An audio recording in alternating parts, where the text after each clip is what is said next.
So you are in a slump. In this video, I'm gonna give you 5 tips that helped me get out of the freelancer slump.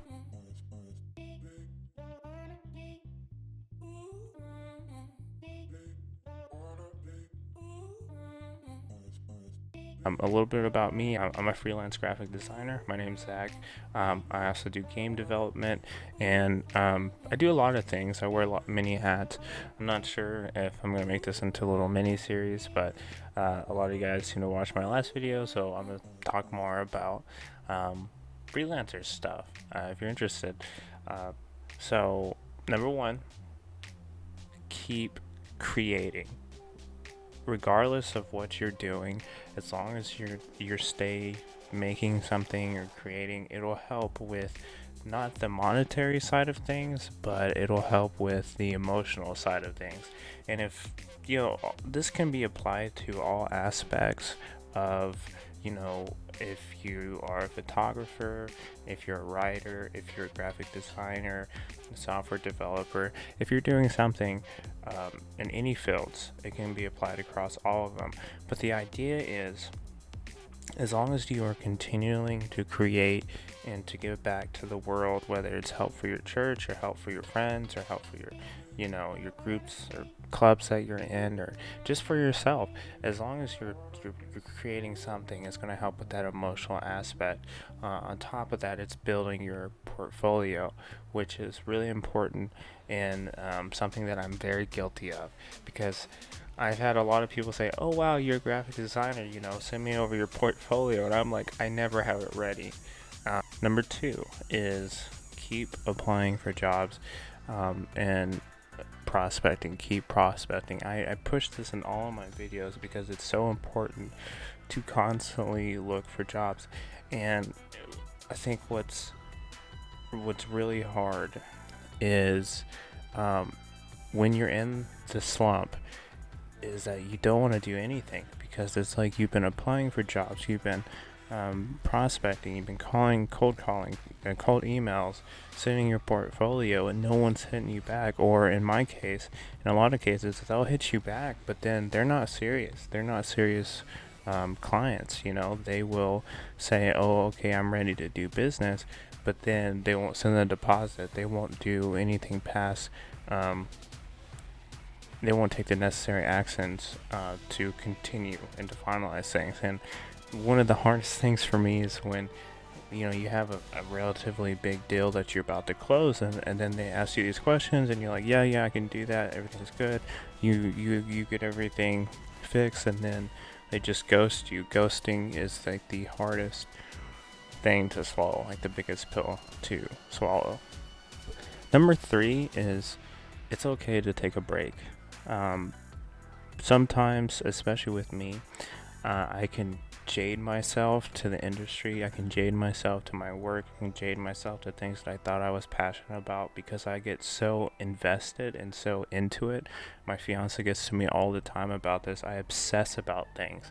Whenever I really need to finish something, I will go like 12-15 hour shifts, easy, if not more than that, just pushing myself to make sure that the deadline's met, that everything, don't believe me, look at all my reviews. They're like, "Oh wow, he did all this in 2 days, this work took me a week, 2 weeks," but I push myself because I want them to get the intern.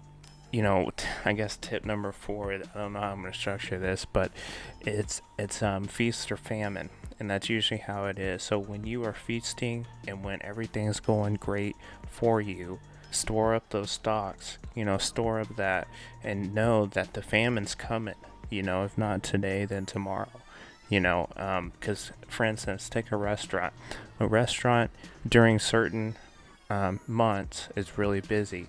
It has a lot of people coming in, a lot of things, business is booming. Then usually it's during the winter, things slow down, they have to start laying people off, or whatever, or people just quit. People just end up quitting. They don't lay people off. People just end up quitting because the service can't make any money because they work off tips, and no one wants to get out of their house because it's so cold. And that's the same concept. You're gonna have slow months, and if you don't have anything stored up in the bank, if you don't have any food, it's gonna be rough. And the last thing is to stay organized. okay? And I say this, and I'm terrible at this, but use Trello or use some kind of post-its. I used to, like, when I had a salesman job, I used to have post-its all over my monitors because it would keep me very organized, because I'd be like, okay, call this person to follow up with them. And once you have a schedule, it'll help you stay on course, because although you're not getting clients, you know that at least I heard this drill sergeant say this. If you want to change the world, start off by making your bed. If you make your bed every morning, you will have accomplished the first task of the day. It will give you a small sense of pride, and it will encourage you to do another task, and another, and another. And by the end of the day, that one task completed will have turned into many tasks completed.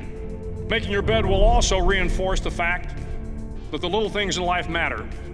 If you can't do the little things right, you'll never be able to do the big things right. It's an emotional battle, this whole thing.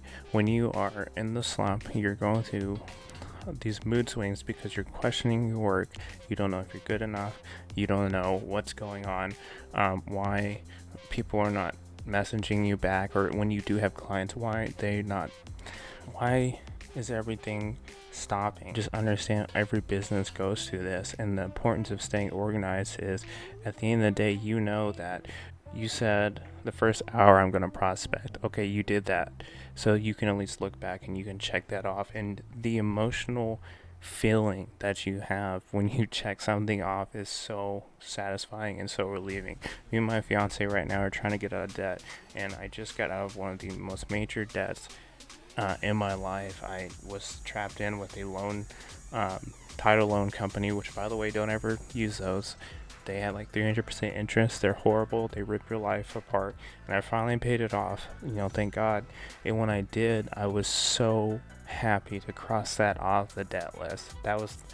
It wasn't the biggest debt I had. My student loans were a lot bigger, but crossing that off was like, and it's hope. It's I know it's monetary because you want to eat stuff. At the end of the day, it's 100% emotional. But yeah, so I'm gonna end it for this video. I don't want to go too long.